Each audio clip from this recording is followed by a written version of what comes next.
40 سال میں 20 سال کا دکھنا چاہتے ہو تو منہ دھوتے وقت چہرے پر کھیرے کا رس لگا دیا کرو۔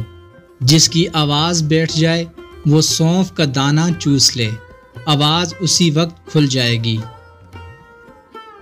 صبح اٹھتے ہی ایک آنکھ بند کر کے گھاس اور سبز رنگ کی شملہ مرچ کو دیکھو، نظر تیز ہو جاتی ہے۔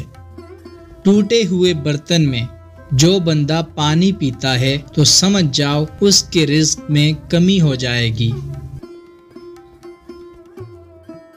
پالش میں تھوڑا سا سرکہ ملا دیا جائے تو جوتوں پر خوب چمک آ جاتی ہے۔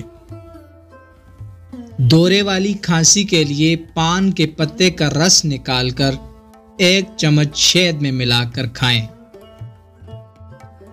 نہار منہ اسبغول کا چھلکا پینے سے جسم کی فالتو چربی پگھل جاتی ہے۔